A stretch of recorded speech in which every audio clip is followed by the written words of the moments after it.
कधीच नाही चुकणार तुमचे फेवरेट टीव्ही शोज झी5 सोबत, तेही एकदम फ्री. नाही नाही मी बोलतेच. थांबा लिलाई, कोणत्या हक्काने दुर्गा बहिणींची बोलणार आहात तुम्ही?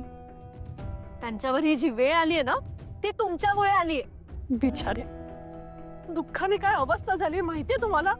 आणि हे सगळं तुझ्यामुळे झालंय ताई. ताई, मला कधीच वाटलं नव्हतं की तुझ्या वेंधाळेपणामुळे दुर्गाताईंना या अशा प्रसंगाला तोंड द्यावं लागेल. अगं नाही रेऊ, मी मुद्दाम काही केलेलं नाही. बस ताई, हे सांगू कोणाला फसवतेस अगं तू? रेऊ, अरे काय चाललंय तुम्हा तिघींचं? दुर्गाची मनस्थिती मी समजू शकते, ती सगळं काही समजण्याच्या मनस्थितीमध्येच नाहीये. पण तुम्हा तिघींचं काय चाललंय? सॉरी आजी, पण आता आम्ही ऐकून घेणार नाही. तुम्ही आतापर्यंत लीलाईंच्या सगळ्या चुका माफ केल्या, पण आता नाही. आता लीलाईंच्या चुकीला माफी नाही. हे बघ लक्ष्मी, लक्ष्मी मी काही केलं नाही. बस लीलाई, बस. एक शब्दही बोलू नका.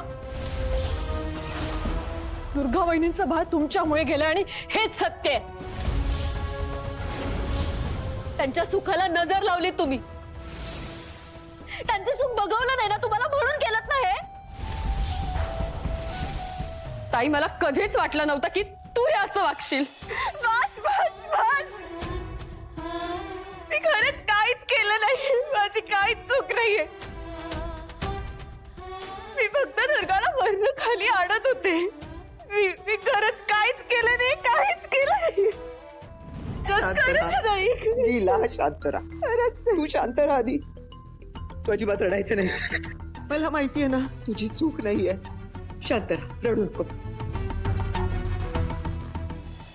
लक्ष्मी, सरस्वती आणि रेवती, मी मगासपासून तुम्हा तिघींचंही ऐकलं ना? आता यापुढे शांत राहायचं. कोणीही लीलाला दोष द्यायचा नाही. जे काही घडलं तो केवळ एक अपघात होता, कळलं? आजी, जर अपघातच असता तर दुर्गा वहिनीनेच लीलाईंवरती का आरोप केले असते? त्या का खोटं बोलतील? मला आता तुम्हाला काय वाटतं यापेक्षा ना दुर्गाची मनस्थिती आणि परिस्थिती काय आहे ती महत्वाची आहे. मी तिला भेटायला जाते, पण कृपा करून तुम्ही लीलाला दोष देणं बंद करा. अजिबात लीलाला दोष देऊ नका. पाया पडते मी तुमच्या. आले मी.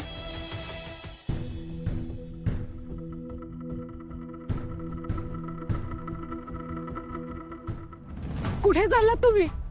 हा, तुम्ही कुठेही जायचं नाहीये. तुम्ही ऑलरेडी दुर्गा वहिनींना खूप त्रास दिलाय. प्लीज आता याच्या पुढे आणखीन त्रास देऊ नका, प्लीज.